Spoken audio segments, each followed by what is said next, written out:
Bueno, buenas tardes. Muchas gracias a todos y a todas por estar aquí con nosotras. Y en primer lugar, muchas gracias también a dos grandes amigos como son Emilio y Jorge. Bienvenidos, muchas gracias por animaros a estar aquí.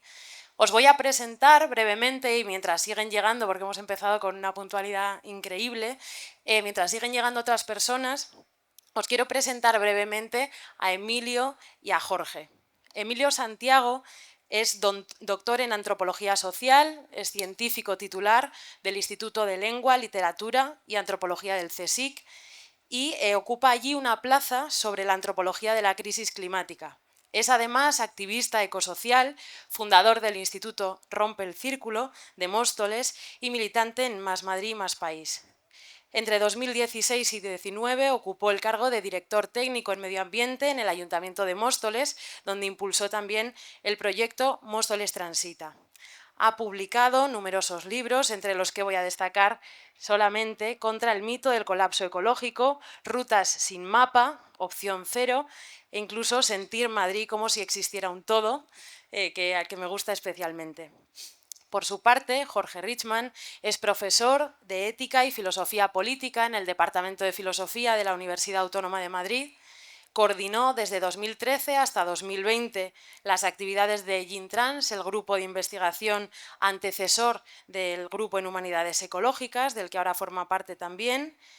Es autor de más de 70 libros de filosofía, humanidades y ciencias sociales, entre los que yo destacaría, por si alguien quiere empezar por algún sitio, La pentalogía de la autocontención, es decir, ese conjunto de 5 libros muy recomendables para conocer la obra de Jorge, o los más recientes, Simbioética o Ecología pasado y presente, por citar algunos. Es también traductor y poeta reconocido que ha publicado pues, hasta más de 40 libros de poesía.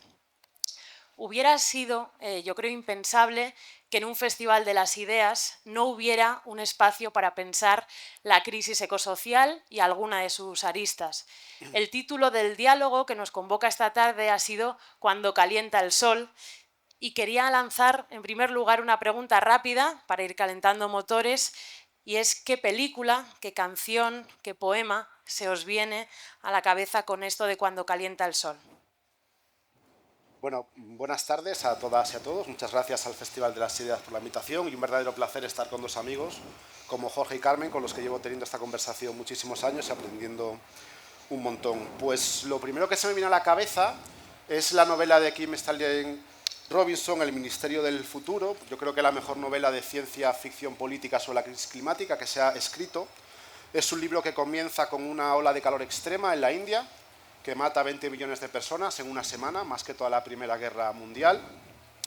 Y a través de una descripción espeluznantemente pormenorizada de uno de los pocos supervivientes en una de las ciudades, sientes una sensación de angustia, de claustrofobia, de desesperación ante algo tan normal como la llegada del amanecer, ¿no?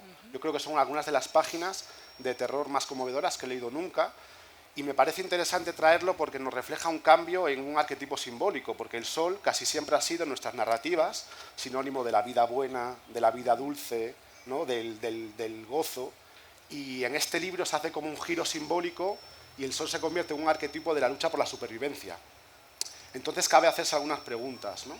Por ejemplo, si el verano, que siempre ha sido por la estación de la vida dulce, del gozo, ¿no? De ese vivir que es fácil, que decía James Joplin, se va a convertir ahora en la estación de la supervivencia descarnada. O si, por ejemplo, los veranos de la gente que ahora tenemos en torno a los 40 años, los veranos que recordamos de nuestra infancia, se van a convertir en un objeto de solastalgia, ¿no? Esta especie de melancolía por la pérdida irreversible ante el daño climático. Más, pues son preguntas interesantes para Claro, empezar la conversación. gracias. Bueno, eh, quizá lo primero sería recordar de todas maneras que cuando calienta el sol, pues en primer lugar damos gracias, ¿no? El sol es la energía que mueve todo en la vida de la Tierra, ¿no? Aunque ahora el problema no es el sol, el problema somos nosotros, ¿no? Hayamos introducido estos desequilibrios, ¿no? En particular en la composición química de la atmósfera, que nos está dando y nos va a dar tantos problemas. Pero pensaba con esto de qué película, qué poema, en un artículo que se publicó esta semana. en el cual se daba cuenta de cómo en Japón una tradición poética, muchas veces centenaria, ¿no? El cultivo del haiku, ¿no? Que entre otras cosas pues es una manifestación más de la cercanía que mucho en la cultura japonesa está próximo en la naturaleza, ¿no? En la cultura clásica en Japón, con muchas manifestaciones, algunas pues que son muy espectaculares, ¿no? Esa contemplación del momento en que florecen los cerezos o en que los alerces cambian de color con el cambio de las estaciones. El problema con esa tradición poética, con los haikus, es que en el haiku ortodoxo, ¿no? el clásico, hay siempre una palabra que remite a la estación en la cual está sucediendo algo, ¿no? Esa instantánea, ese momento, esa epifanía a veces que capta el haiku. Esos son términos que se llaman kigo, que de hecho están pues casi estandarizados, ¿no? Hay repertorios de kigo a disposición de los poetas con un montón de acontecimientos naturales que remiten a esa estación, ¿no? El momento en que llega tal ave migratoria o el momento en que florece tal planta. Con el calentamiento global, hace ya unos años, ¿no? Unos 3 lustros, en que todo eso se está desbaratando por completo. Ya no sirven los repertorios de kigo, de estas palabras vinculadas con la estación, ya no sirven, se desacompasan esos acontecimientos y entonces bueno, impresiona bastante el ver cómo algo tan medular en la cultura de Japón, que por otro lado se ha hecho ya casi cultura universal, ¿no? El haiku es una forma poética que se cultiva en nuestras lenguas, ¿no? En castellano, en inglés, en italiano, desde hace ya tiempo, ¿no? Bueno, es un caso de estas distorsiones y quiebras, ¿no? Que está ya produciendo el calentamiento global. Fenomenal. Yo creo que es un buen lugar para empezar a hacernos una idea del tipo de problemas de los que vamos a tratar esta tarde. Y el primero de ellos, quiero que nos centremos más bien en qué elementos para una radiografía o para un mapa del problema de la crisis ecosocial. ¿Qué entendemos cuando hablamos de la crisis ecosocial? Me interesa que dediquemos ahora unos minutos a definir los contornos de esa situación. ¿Por qué podemos decir, si es que lo hacemos, que la crisis socioecológica es el tema de nuestro tiempo? Nancy Fraser, en su reciente Capitalismo caníbal, traza un diagnóstico en el que, para ella, ¿no? explica cómo el capitalismo devora los cuidados, el planeta, la democracia y, por tanto, sitúa el foco sobre ese modelo, ¿no? socioeconómico y no solo, y la superación del mismo como un elemento imprescindible para alumbrar formas más sostenibles y justas de habitar la Tierra. Pero este es efectivamente su diagnóstico. Decía Bruno Latour también que estamos en un momento de desorientación enorme, precisamente porque las antiguas coordenadas de las que nos valíamos han dejado de servir y, sin embargo, todavía no tenemos otras sólidas con que reemplazarlas. Yo creo que buena parte de lo que puede o debe hacer la filosofía, el pensamiento, es precisamente eso, ¿no? Tratar de aportar esos elementos, esas categorías otras que sí nos sirvan para orientarnos en el presente. Latour pensaba también en el polo de lo terrestre, como sabemos. ¿Cuáles serían? ¿Qué coordenadas introduciríais y no dejaríais fuera en ese mapa de situación con el que orientarnos hoy? ¿Empiezas tú? Sí, si quieres, Jorge, empezar en esta ocasión. Bueno,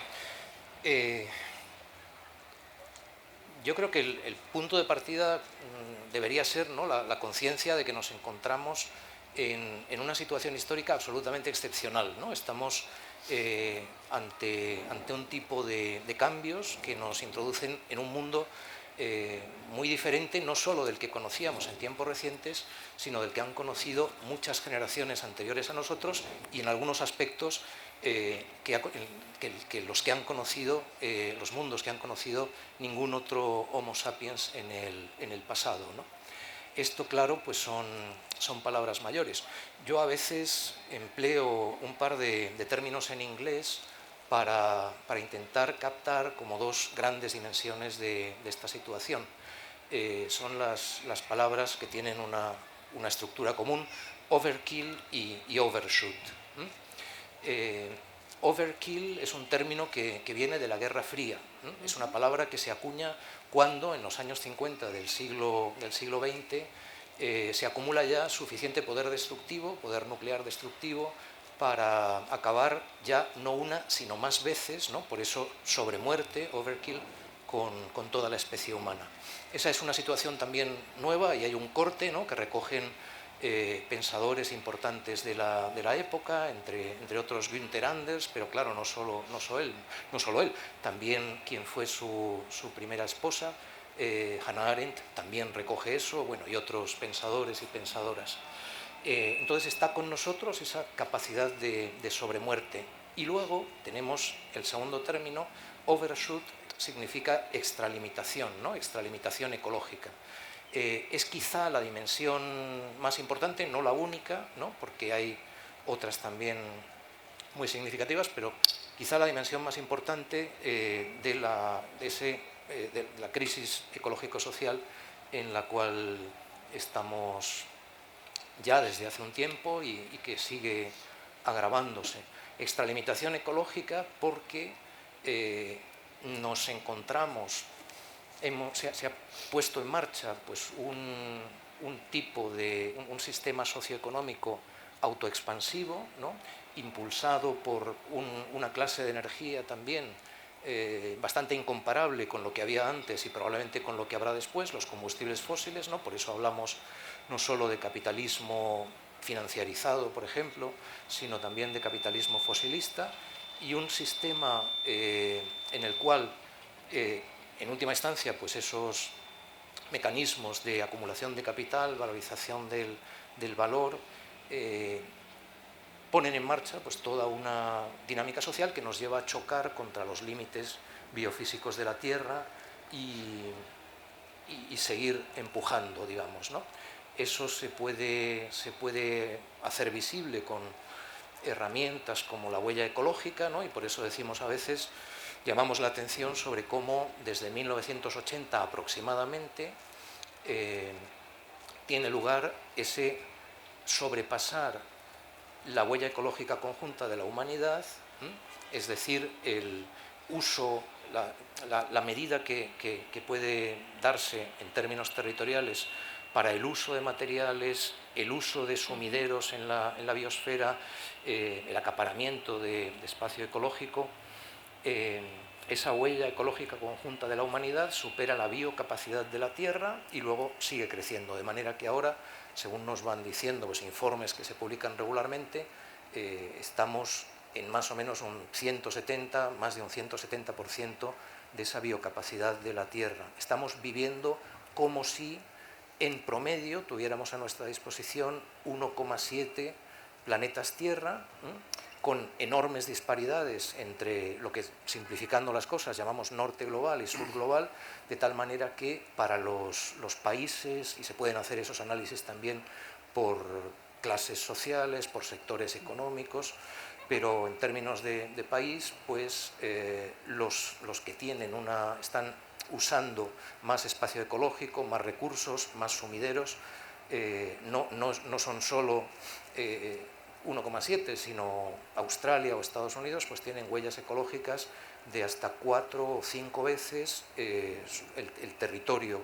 que les corresponde, ¿no? De tal manera que si se quisiera generalizar ese modo de producción y esas formas de consumo y de vida, ¿no? Hablamos de modos de vida imperiales también, pues harían falta, en el caso de que quisiéramos producir y consumir, pues como Australia o Estados Unidos, 5 planetas Tierra.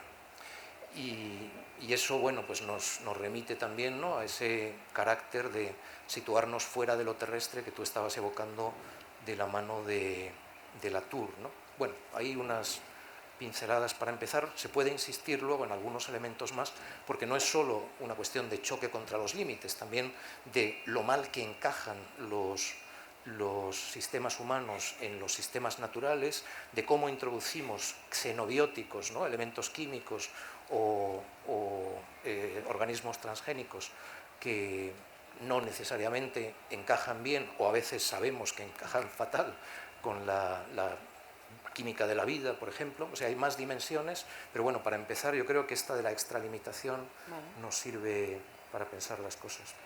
Por continuar un poco lo que ha comentado Jorge, y por llevar algún ejemplo concreto de una de las dimensiones que más preocupa de la crisis ecosocial o socioecológica, bueno, primero habría que matizar, porque crisis ecosocial es un paraguas, ¿no?, muy amplio, que recoge muchos procesos de insostenibilidad distintos, entendiendo por sostenibilidad algo así como, bueno, o por insostenibilidad, mejor dicho, la alteración de nuestras relaciones socionaturales hasta poner en peligro la viabilidad en el tiempo de los sistemas humanos. Y el concepto de crisis ecosocial recoge muchos de estos procesos, pero no todos estos procesos tienen el mismo perfil espaciotemporal, su nivel de daño es el mismo, el grado de reversibilidad no es el mismo y por tanto también a veces conviene enfrentarlos por separado. Nuestra sociedad ha priorizado en el discurso público, en la preocupación de los gobiernos, la cuestión de la crisis climática. No es la única, insisto, no es la única dimensión de la crisis ecosocial, pero sí que me parece que esta especie de climacentrismo está perfectamente justificado. Y os cuento muy brevemente por qué. Si el sistema climático Tierra se desestabiliza, hasta llegar a esos escenarios que los climatólogos llaman Tierra invernadero, lo que vamos a enfrentar es un daño absolutamente global, del que ninguna geografía va a poder escaparse, con un impacto potencialmente apocalíptico, no tanto como quizás llevar a la extinción de la especie, o quizás sí, no lo sabemos, pero sí para recluir el fenómeno sociedad compleja en latitudes muy altas y en medio un enorme anillo de inhabitabilidad. Es irreversible a escala humana, y esto me parece importantísimo. Una de las cuestiones de esa excepcionalidad que mencionaba Jorge, y esto lo dice muy bien Sean López en uno de sus textos, es cómo nuestra época ha mezclado el tiempo geológico y el tiempo de la historia. La geología, que siempre habían sido esos tiempos lentos, ahora se acelera, interviene históricamente, y la historia, que es el tiempo de la política, aparece paralizada. Claro, esto es importante porque creo que además se deja pensar mal desde las viejas coordenadas de la izquierda, quiero decir. Un derecho social o un derecho de género lo podemos perder, pero lo podemos volver a ganar en los ciclos de luchas. Si se desestabiliza el sistema climático Tierra, eso es irreversible. La opción de la emancipación quedaría cerrada para siempre. Entonces yo creo que sitúa el juego en otra escala. Y además tenemos un margen temporal muy estrecho para actuar contra la crisis climática. Creo que el ecologismo a veces se ha confundido con la cuestión de los plazos, porque no me parece que sea una buena estrategia comunicativa, pero todos los estudios indican que el margen temporal es muy estrecho. El presupuesto de carbono, para no superar el 1,5 grados, si no lo hemos perdido ya, será de mucho menos de una década, 2 grados, 2 décadas, ¿no? Entonces, digamos, yo creo que la crisis climática sí que juega, o sea, sí que tiene como papeletas para el galardón de tema de nuestro tiempo, por utilizar ese concepto de Ortega, que es un poco problemático, pero yo creo que tiene gancho. Y no solo por todas estas cosas, sino por el modo en que influye en otras crisis, por el modo en que alimenta otras crisis. Y aquí quiero poner el acento específicamente en otro de los grandes temas de nuestro tiempo, que es la cuestión de la democracia. Estamos en un momento, me parece, de mucho riesgo, donde estamos viendo un riesgo de involución política, protagonizado por aquellos que no solo quieren revertir las conquistas de 1917, que ya han conseguido bastante, sino creo que quieren revertir, como en los años 30, las conquistas de 1789. Este es nuestro momento histórico. Y en este momento histórico, digamos, la cuestión climática, la cuestión ecológica en general, juega un papel crucial. ¿Qué es lo que estamos descubriendo en los últimos años? Cuando nos estamos chocando con los límites planetarios, ¿estamos respondiendo como deberíamos con la autocontención? No. Estamos respondiendo con llamados a cerrar filas alrededor de privilegios. De hecho, hay una conexión directa entre el auge de la extrema derecha de los últimos 10 años y el agravamiento de las cuestiones ecosociales, absolutamente directa. Entonces, uno de los problemas fundamentales es que somos sociedades cargadas con una enorme inercia para responder a los problemas de la crisis ecosocial, incrementando las desigualdades y poniendo en cuestión el carácter universal de la dignidad humana. Esto no significa que estemos destinados a esta especie de, voy a decir fascismo sin eco, voy a quitar el prefijo eco porque no hace falta. No es que estemos destinados a ello, pero sí que digamos, o sea, creo que la transición ecológica todavía puede ser una oportunidad tanto para tener vidas plenas, vidas muy buenas, como para llegar a culminar el proyecto de la democracia en un sentido republicano, es decir, en un sentido de generar las condiciones materiales para un ejercicio verdadero de la ciudadanía, que es la enmienda que el socialismo hizo al proyecto de la Ilustración históricamente. Creo que todavía tenemos oportunidades para eso, pero es una operación política de altísimo riesgo, porque todo en nuestras sociedades funciona para que la inercia sea en sentido contrario. Como dice Santiago Albarrico, no nadamos a favor de la corriente, al revés, y es un error pensar que los datos nos hacen nadar a favor de la corriente, ¿no? Cuando los ecologistas decimos, el mundo está saturado, no tenemos espacio ecológico, el silogismo es muy sencillo. ¿Qué se responde desde estas posiciones? Pues nuestro nosotros nacional primero, y si tenemos que dejar morir o tenemos que matar para conseguirlo, lo haremos. De hecho, y con esto cierro, es muy sintomático que en los 4 años y medio que llevamos de aplicación del Pacto Verde Europeo, que es un programa tremendamente limitado, que está a años luz de lo que deberíamos hacer, ¿no? Que desde un punto de vista ecosocial serio plantea muchísimos problemas, aún así, también digo, hace 15 años nos hubiese parecido increíble que se aplicase algo así. Cuando bajas a lo concreto, cuando la idea se lleva a políticas concretas, lo que está es despertando resistencia anticlimática en todos los frentes, sea la alimentación, sea el sector primario, sea el automóvil, la aviación, el paisajismo por las renovables, y esto no solo está pasando en el lado derecho del espectro político, está pasando un poco también en la izquierda, lo cual nos da pistas de lo enormemente difícil que son los años que tenemos por delante. Muchas gracias. Vamos a pasar ahora al segundo asunto del que partiendo de estos elementos de diagnóstico que situaban Jorge y Emilio sobre la mesa. Y en alguna ocasión yo comentaba con los estudiantes que hace falta que la filosofía y en esto que el pensamiento, como esta tarde, pues no se quede a medias, ¿no? Que no nos deje el mal sabor de boca de una novela abandonada, de una película que se interrumpe y de otras a medias veces, ¿no? Que la filosofía se quede a medias en este contexto de la crisis ecosocial con el panorama que acaban de describir Jorge y Emilio, pues sería apagar ahora los micrófonos y mandaros a casa, ¿no? La labor crítica de quienes queremos dedicarnos al pensamiento no puede contentarse con un buen análisis de la realidad ni entretenerse para siempre en los matices. Por eso, además del martillo para demoler algunas cosas, que se nos da muy bien, me parece imprescindible sacar también esas agujas de tejer y atrevernos a seguir zurciendo caminos posibles. Y creo que ellos dos, Jorge y Emilio, como activistas también ecologistas, nunca han desmerecido ese vínculo que a mí me parece fundamental entre la reflexión y la acción. Bruno Latour, por ejemplo, decía, ¿no? Pensaba en esa ecología también como una oportunidad, como esa la nueva lucha de clases, o Corinne Peluchon, quien escribe, ¿no? Sobre la ecología como aquella que puede impulsar una nueva ilustración.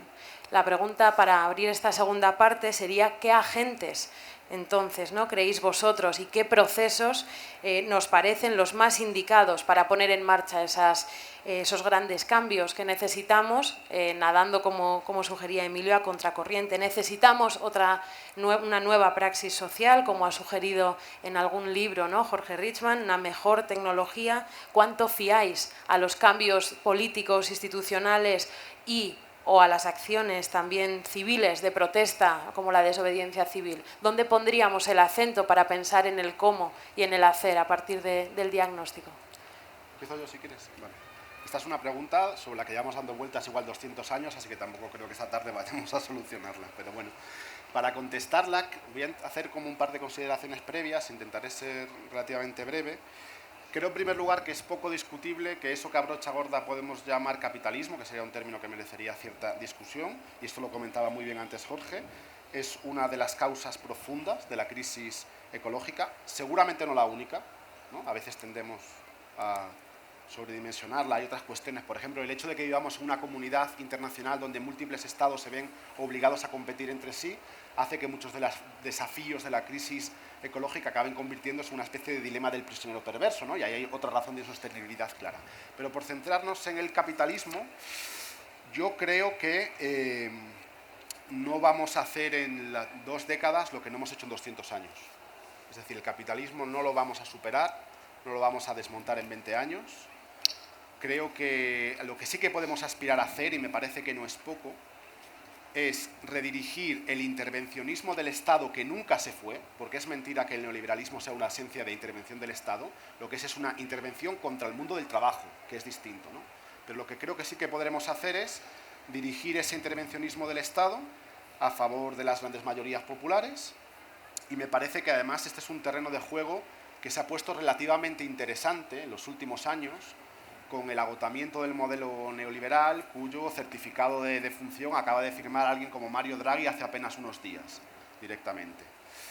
Creo que ese es el terreno de juego real, y creo que no tenemos que desmerecerlo, y mucho menos, por, digamos, una especie como de enmienda a la totalidad, que me parece, a mi juicio, da la correlación de fuerzas absolutamente fantasiosa.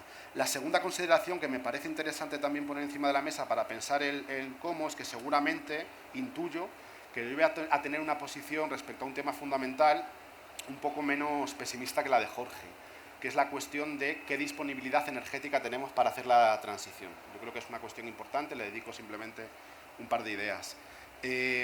A principios de los 2000, en los círculos del ecologismo, se afianzó mucho lo que podríamos llamar la hipótesis del peak oil y su contracara, que era la lectura de que las renovables eran una suerte de espejismo o de ilusión, ¿no? Yo creo que es una lectura que tuvo mucho sentido en su momento, respondía muy bien a la realidad social, pero cada vez responde peor. Ha sido, no sé si totalmente, pero sí parcialmente refutada, tanto por los hechos como por el mejor conocimiento científico. ¿Qué es lo que ha pasado en medio?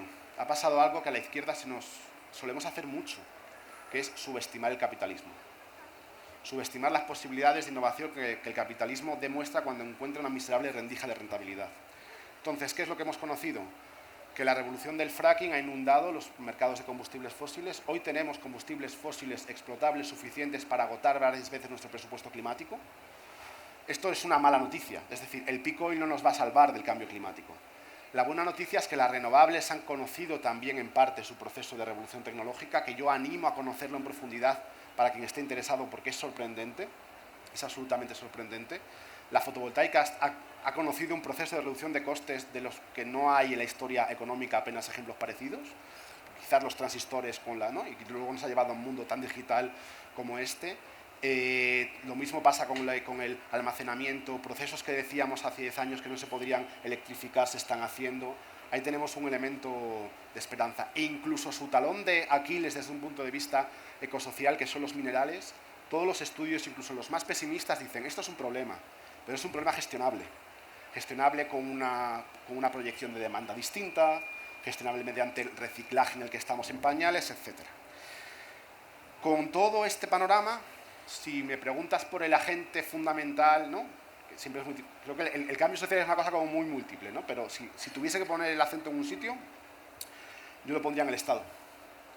Creo que el Estado, más allá de todo lo que se ha dicho sobre su hipotética pérdida de soberanía, en parte cierta y en parte exageraciones tal y como la pandemia nos demostró, creo que el Estado sigue siendo la institución más determinante a la hora de conformar nuestros paisajes sociales, sin ningún tipo de duda, y que por tanto al ecologismo, o al menos a sus ideas, la tarea que tiene por delante, seguramente en la que estamos llegando también tarde, es gobernar. Lo que pasa es que para gobernar, y esto nos lo enseñó Gramsci, hay que ser hegemónicos. Y ser hegemónico significa que antes de gobernar lideras. Lideras culturalmente, lideras moralmente, lideras intelectualmente, y esto no lo hace el Estado. Esto no lo hacen solo los partidos políticos. Por supuesto que necesitamos partidos políticos electoralmente competentes, competentes también en la acción de gobierno, que es distinto, pero necesitamos mucho más. La hegemonía se construye con el conjunto de la sociedad civil. Y ahí entran movimientos sociales, que son, digamos, como los rompehielos del sentido común, los que pican la piedra más dura para cambiar las ideas colectivas, pero también hace falta emprendimiento económico, los agentes culturales, investigación académica, hace falta de todo con todas las estrategias posibles, en un sociosistema cuanto más diverso mejor. Pero, meto este matiz, creo que ese sociosistema diverso por muchos medios, lo que va a evaluar su desempeño histórico son las políticas públicas. El hecho de que la transición sea una sucesión de políticas públicas liberadoras que nos permitan avanzar en una vida mejor, en cerrar la brecha de la desigualdad dentro de los límites planetarios. Y concreto, ya con esto cierro en un minuto, te lo juro, Carmen. Tranquilo. Porque creo que esto puede sonar muy abstracto y los análisis siempre hay que hacerlos, como decía alguien muy listo, sobre situaciones concretas en momentos concretos. ¿Cuál es nuestra situación concreta en este momento? dentro de 6 semanas, 7 semanas, puede llegar al poder en el país más importante del mundo, un proyecto explícitamente negacionista climático y además, a diferencia del 2017, sabiendo controlar la máquina, ¿no? el timón del Estado, por así decirlo. Trump ya ha dicho que la primera medida que va a tomar es perforar, perforar y perforar. Esto es desmantelar la, evidentemente, muy insuficiente política climática de Biden, pero ojo, era un paso, era un paso. Si nos fijamos en Europa, un partido como Alternativa por Alemania, según los últimos resultados que ha sacado, está a muy poco de poder llegar a desestabilizar el proyecto de construcción europea. Y es muy curioso porque en la última campaña, uno de los eslóganes de este partido era exclusivamente la palabra diésel. Exclusivamente la palabra diésel.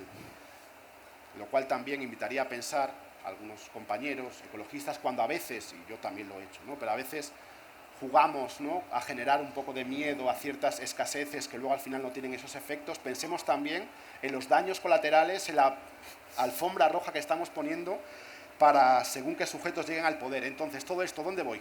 Ya con esto sí que cierro. Creo que estamos en un momento frente populista, sinceramente. Estamos en un momento frente populista. O sea, creo que necesitamos la década de los 20, algo así como blindar la descarbonización como prioridad política absoluta. Esto implica una alianza absolutamente incómoda, la que seguramente nos tendremos que tragar, y perdón por la expresión, un montón de tazas de mierda que no nos queremos beber, pero lo fundamental en la década de los 20 es blindar la descarbonización. Y de paso salvar la democracia, que van las dos cosas seguramente van a ir juntas. Las dos cosas seguramente van a ir juntas. Y ya con esto de verdad que sí que termino, pero tengo un cierto temor porque a veces noto en la izquierda o en algunos sectores de la izquierda que están muy cerca de cometer uno de esos errores que cuando uno los lee en los libros de texto dice, ¿pero cómo fue posible esto? ¿Pero cómo fue posible que esta gente hiciera esto? Y me refiero concretamente a lo que se conoce en la historiografía como el tercer periodo de la Internacional Comunista, cuando el ala más radical de la izquierda obrera tomó por enemigo al ala más moderada de la izquierda obrera, en medio el fascismo fue ganando Europa, y cuando se dieron cuenta de que igual había sido un error y empezaron a formarse los frentes populares, Hitler ya estaba en el poder y toda una generación de la izquierda, tanto moderada como radical, fue exterminada en nuestro continente. Espero que seamos un poquito inteligentes y espero que sepamos aprender de la historia. Gracias, Emilio. Jorge. Bueno, yo compartiendo bastante de lo que plantea Emilio, creo que tenemos las cosas un poco más difíciles de lo que él las ve, ¿no? Empezando por la cuestión de los tiempos, ¿no? Está hablando de 2 decenios, ¿no? Creo que en realidad tenemos menos tiempo, incluso si atendemos solo a la cuestión del calentamiento global. Los hitos, esa especie de límites de seguridad supuestamente que marca el Acuerdo de París de 2015, hay análisis que indican que estamos traspasando ahora, aunque no tendremos la certidumbre de ello, el primer límite de 1,5 grados, ¿no?, más 1,5 sobre las temperaturas preindustriales, y hay análisis solventes también que indican que podríamos superar los 2 grados ya hacia 2030. O sea que no son... Ojalá tuviéramos 2 decenios cómodos, pero me temo que no los vamos a tener. No, cómodos no serán, pero bueno, ojalá tuviéramos ahí más margen. También me parece pues un poco excesivo optimismo el dar el neoliberalismo por muerto con tanta facilidad, ¿no? El plan Draghi, veremos a ver el caso que le hacen a Draghi en las altas esferas, es la muerte del neoliberalismo. Me parece que no. Muerto no significa que venga algo mejor, ¿eh? Me parece que las cosas son también ahí bastante más difíciles, porque el neoliberalismo, como sabemos, pues no es solo ciertas medidas de política económica, sino que por desgracia pues se ha convertido, ¿no?, como tú mismo indicas a veces, en una antropología, ¿no? Y eso no cambia porque de repente aparezca tal plan u otro. Y cuando hablas de blindar la descarbonización, ojalá, pero para eso tendría que haber empezado una descarbonización en serio que no está todavía.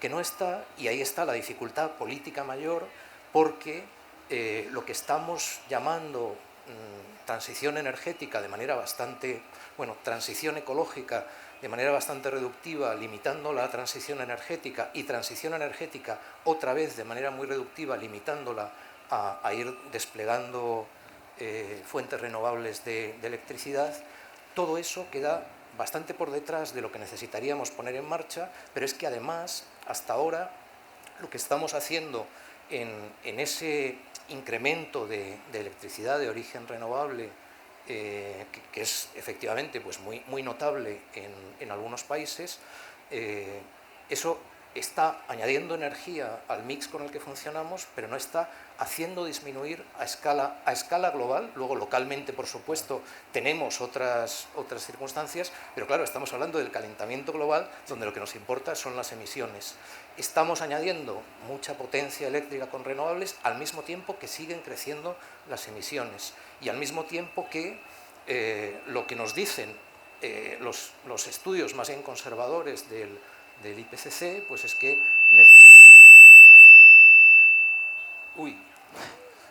necesitaríamos Está censurado el IPCC. reducir a la mitad las emisiones para 2030, reducirlas a cero, ¿no?, con todo el problema también de las emisiones netas en 2050, cuando lo que están haciendo todavía las emisiones es aumentar. O sea, hay un desfase enorme entre lo que tendríamos que hacer para poder operar con algo de seguridad y lo que de hecho estamos haciendo. Entonces, sí, ojalá hubiera una descarbonización que pudiéramos blindar. Y ahí, digamos, el problemón que afrontamos políticamente es que para que esa descarbonización realmente tuviese lugar necesitaríamos un decrecimiento fuerte, sobre todo en el norte global, pero en realidad en el planeta entero. Y eso, ¿cómo se come? ¿Cómo se consiguen mayorías sociales de sujetos privilegiados en el norte global que estén dispuestos a ceder, ¿no?, en ese modo de vida imperial que ha ido estableciéndose y fortaleciéndose a lo largo de varios decenios? Necesitaríamos ahí una clase de sujeto social que no está, ni es fácil ver cómo en los países y en los estratos sociales de ese norte global puede surgir a tiempo. ¿Quiere eso decir, o sea, lleva eso a alguna posición de cruzarse de brazos? No, pero deberíamos ser conscientes de ese tipo de limitaciones para ver también qué clase de tácticas y estrategias proponemos acá y cuáles podemos apoyar en otros lugares, ¿no? Seguramente aquí no tenemos espacio para mucho más que acciones de resistencia, establecimiento de proyectos y experimentos sociales que puedan ir abriendo camino, con la esperanza de que en los tiempos muy turbulentos que vienen, ¿no?, en ese tiempo de rupturas y discontinuidades que va a ser el nuestro, al final las mayorías sociales pues se decanten por el lado bueno. Eso de momento tampoco está sucediendo. Lo que está teniendo lugar, como indicabas muy bien, pues es un ascenso de lo que hay que llamar fascismo o protofascismo, si se quiere, a secas, ¿no? Me contaba un amigo en un debate también hace poquito, así como anécdota impresionante, pero que recoge bien, ¿no?, el momento histórico en el que nos encontramos, como un amigo suyo de derechas, más bien negacionista, como los solemos encontrar con respecto a la crisis ecosocial, no solo al calentamiento global, después de haberse dado cuenta, haber abierto un poco los ojos, haberse convencido de que sí que había realidad, ¿no?, en esta serie de procesos destructivos en que nos hallamos inmersos, pues su reacción, después de pensarlo un poco, era textualmente: ¿me estás diciendo que sobran 1.000 millones de negros? Bien, ese es el momento en el que nos encontramos. Puedes intervenir. Sí. Vale, de manera como muy breve. A ver, claro, las emisiones globales no están reduciéndose, pero es que no podía ser de otra manera. El principio del proceso tendría que ser este, porque el sur global no va a dejar de emitir. pero lo interesante es que en Europa, incluyendo las importaciones, se han reducido un 8% en un año, que un país como China puede estar llegando a su pico de emisiones este mismo año. Ya veremos. Ya veremos, pero puede estar llegando a su pico de emisiones este mismo año gracias a un despliegue de renovables que es absolutamente impresionante. Que se está añadiendo a la enorme cantidad de carbón que sigue quemando China. Pero porque la transición implica eso. O sea, no se me ocurre que históricamente pudiese ser de otra manera. Que vamos tarde, sin duda. Eso es así. Y esto debería haber sucedido hace 30 años. Pero tampoco neguemos que la cosa ha empezado a marchar. Otra cosa es que se pueda bloquear por el camino, porque tenemos una década políticamente muy turbulenta, y además compro, por supuesto, que estamos llegando tarde. Yo creo que el problema, Jorge, del planteamiento, ¿no?, de hacer pequeñas acciones de resistencia y esperar que en el momento crítico las mayorías sociales se decanten por el lado bueno, es que las mayorías sociales se van construyendo en el proceso. Sí, sí. O sea, no, entonces, por eso es tan importante, digamos, estar en todos los espacios que ayudan a definir nuestro proceso social. Sí, yo no digo lo contrario. Y luego, claro, por supuesto, esto que comentábamos, ¿no?, de la diferencia en el diagnóstico sobre la disponibilidad energética futura. Que vamos a tener que decrecer, o que sería lo ideal, decrecer sin ningún tipo de duda, pero con un planteamiento un poco menos pesimista de lo que las renovables pueden dar de sí, el escenario de decrecimiento también se vuelve un poco más viable. Porque de lo que hablamos, y ya es difícil, y ya está suponiendo una enorme fricción política, ¿no?, pero de lo que hablamos según buena parte de la literatura científica sobre lo que las renovables pueden hacer ahora es de dietas mucho menos cárnicas, de cambiar la movilidad privada por movilidad colectiva, de reducir la aviación comercial, algunos impactos paisajísticos con las renovables que habrá que negociar, pero bueno, es un escenario en el que yo creo que es posible hacer una disputa política. Es posible construir hegemonía entendiendo que eso puede ser, bueno, pues un paso hacia una vida mejor, cosa que es mucho más difícil si por decrecimiento entendemos un significado que, aunque luego sé que es mucho más complejo, ¿no?, pero que intuitivamente te lleva al recuerdo de una vida peor, la vida de tus bisabuelos, por ejemplo, ¿no? Y la memoria de lo duro que era la vida en el mundo rural todavía sigue muy presente en un país como este, que el éxodo rural fue hace relativamente poco. Entonces yo creo que ahí, sinceramente, el cambio en el debate energético que ha habido en los últimos 5 años ofrece una cierta ventana para disputar políticamente la transición en unos márgenes estrechísimos, con todo en contra, sin ningún tipo de duda, pero ¿qué remedio? Gracias, perdonad porque pasamos a la casi última pregunta, porque después tenemos una de las que nos habéis hecho llegar desde el público a través de las redes sociales digitales. Hay algo que tiene mucho interés, quizá más específicamente para quienes nos dedicamos, como es el caso de los tres, a la investigación, a la universidad, a la enseñanza, y es cuál es para vosotros el papel específico que tendrían en este proceso, sabiendo que hay muchos agentes involucrados, las artes y las humanidades, ¿no?, en el tiempo por venir.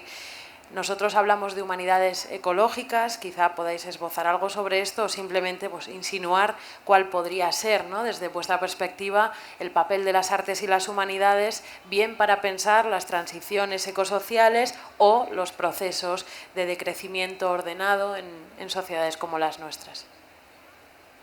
Bueno,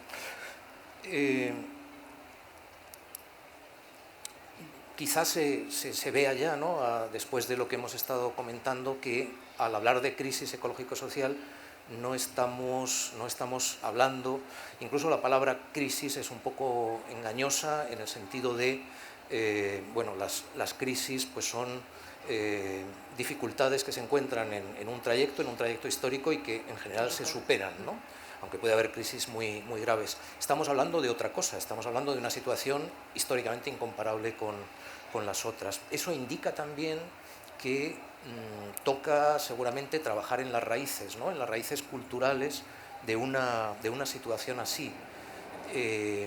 Por eso, aunque es comprensible lo que, por ejemplo, exponía antes Emilio sobre el climacentrismo, hay también una dificultad grande, y es que una parte de la reducción de algo mucho más amplio a la cuestión del clima en el debate público, en muchas iniciativas que impulsan los los poderes, rasgos de la cultura dominante, es porque si eso fuera así, si lo que tuviéramos fuese solo una emergencia climática, ojalá, ¿no? Porque entonces sería mucho más abordable que de lo que en realidad nos sucede, ¿no?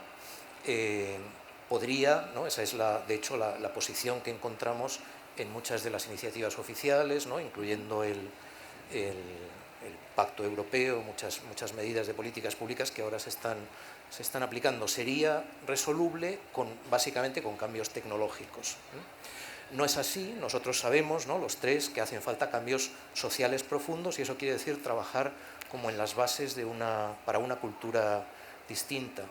Una cultura en la que no partimos de cero, no es que haya que sacar de la chistera de repente algo completamente desconocido, ¿no? Porque lo que podemos llamar pensamiento ecológico en sentido amplio, pues tiene raíces que llegan muy atrás en algunos casos. Si no queremos ir todavía más atrás, pues ahí tenemos, ¿no?, a pioneros del tipo Alexander von Humboldt, por ejemplo, ¿no?, hace ya un par de siglos, ¿no?, donde encontramos esbozada, por un lado, o sea, una cultura con raíces científicas. Es un precursor de lo que luego hemos llamado ciencias de la Tierra, pero al mismo tiempo una cultura que permite una vinculación profunda, también emocional, con ese todo, ¿no?, que es una Tierra viva, ¿no?, la biosfera terrestre en un planeta vivo. Entonces, eso ha sido históricamente minoritario, pero ha tenido fuerza y consistencia en muchos casos, ¿no? Tenemos algunas ramas minoritarias, pero reales, ¿no?, en los movimientos obreros, que desarrollaron posiciones naturistas, ¿no?, sobre todo en el anarquismo, pues, de finales del XIX, comienzos del XX. Tenemos a un William Morris desarrollando lo que luego, pues, hemos llamado ecosocialismo, en una versión atractiva a la vez que consistente. O sea, tenemos ahí, pues, toda una serie de hilos rojiverdes, ¿no?, con los que podemos tratar de trenzar esa nueva cultura.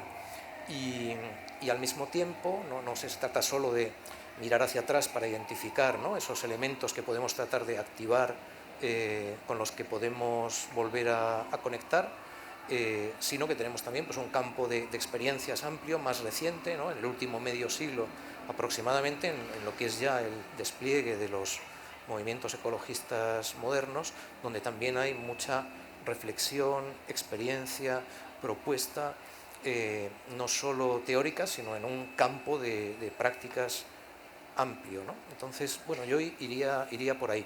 Y luego nosotros, pues, hemos tratado, ¿no?, los tres estamos en eso, desde hace un tiempo también, de establecer, pues, un marco razonable y atractivo para ello, que llamamos, ¿no?, pues, humanidades ecológicas, ¿no?, a partir también de esa idea de tercera cultura, en la cual, pues, somos bien conscientes, ¿no?, de la necesidad de tender puentes entre las ciencias naturales, las ciencias sociales, las humanidades, la filosofía, las artes. Y casi podría terminar, pues, recordando otra vez lo de los haikus al comienzo de esta conversación, ¿no? La poesía, ¿no?, y me sirve como un caso entre las otras artes, pues tiene, en ciertas condiciones, una potencia, no para transformar la realidad por sí misma, pero sí para hacernos ver con extrañeza el mundo en el que estamos, las realidades ante las que nos enfrentamos, y al mismo tiempo proponer una realidad mejor, ¿no? Tiene una potencia crítica y una potencia utópica que sería irrenunciable en esta clase de nueva cultura que deseamos. Gracias, Jorge. Yo voy a ser mucho más breve, que hemos reído mucho el anterior. En primera instancia, toda lucha política es una lucha por los significados. Dato no mata relato nunca, jamás. Con la crisis ecológica tampoco. El dato es importante, pero es secundario. Por tanto, los sectores que se encargan de producir relatos son sectores absolutamente imprescindibles en la disputa ecosocial que tenemos por delante.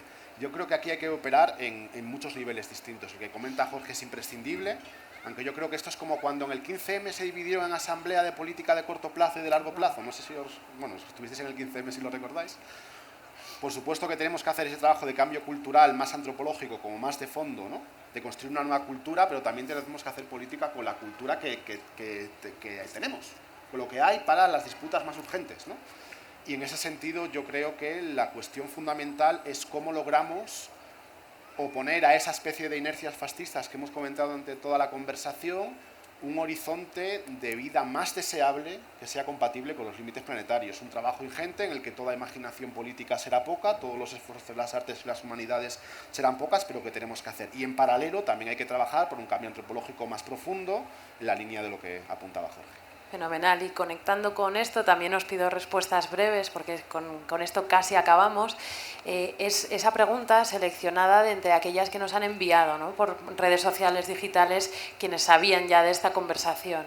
Y es cómo o qué herramientas se nos ocurren, sabiendo que van a ser pues, limitadas y que ahora no disponemos de mucho más tiempo para seguir, a la ecoansiedad. ¿Cómo hacer frente? ¿Cómo qué recomendaríais para todas aquellas personas que, siendo conscientes, a veces con más lecturas y otras quizá por una información más de bombardeo en redes sociales o en los informativos y en la prensa, se encuentran en mitad de su vida con estos horizontes que hemos dibujado aquí y sin tener muy claro el hacia dónde, ¿no? ¿Cómo afrontar esa sensación?